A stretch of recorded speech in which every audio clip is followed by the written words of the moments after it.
അങ്ങനെ വെക്കേഷനൊക്കെ കഴിഞ്ഞ് തിരിച്ച് ഷാർജയിലെത്തി.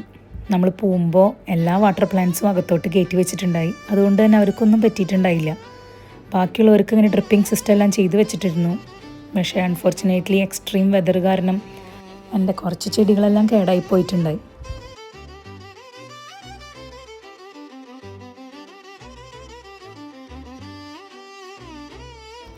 നാട്ടിൽ പോകുന്നതിന് മുമ്പ് ഇടയ്ക്ക് മാത്രം കണ്ടുവന്നിരുന്ന കുറച്ച് ഗസ്റ്റുകൾ ഞങ്ങൾ നാട്ടിൽ പോയി വന്നപ്പോൾ ഇപ്പോൾ സ്ഥിരമായിട്ടുണ്ട്. രാവെന്നോ പകലെന്നോ ഇല്ലാതെ ഇപ്പം എപ്പോൾ നോക്കിയാലും ഈ ബാൽക്കണിയിൽ തന്നെയാണ്. വേറെ ഒന്നല്ല, കുട്ടി അവിടെ തന്നെ ഉണ്ട്. കുട്ടിക്ക് വേണ്ടിയിട്ട് മുകളിലിരുന്ന് CCTV ക്യാമറ നോക്കണ പോലെ ഇരുന്ന് നോക്കുകയാണ്. അപ്പം ഇനി നാളെ തൊട്ട് സ്കൂളൊക്കെ തുടങ്ങായി ടീച്ചേഴ്സിന്. അപ്പോൾ കുറച്ച് എന്തെങ്കിലുമൊക്കെ ഒരു മേൽപ്രിപ്പ് പോലെ കുറച്ച് സംഭവങ്ങളെല്ലാം ഞാൻ ചെയ്ത് വെച്ചിരിക്കുകയാണ്. അപ്പോൾ ഈ ഒരു വീക്കിലേക്ക് കാര്യങ്ങളൊക്കെ കുറച്ച് ഈസി ആവുമല്ലോ എന്ന് കരുതി. പിന്നെ നാട്ടിൽ നിന്ന് ഞാനൊരു പുതിയ ബെഡ്ഷീറ്റ് കൊടുത്തിട്ടുണ്ടായി.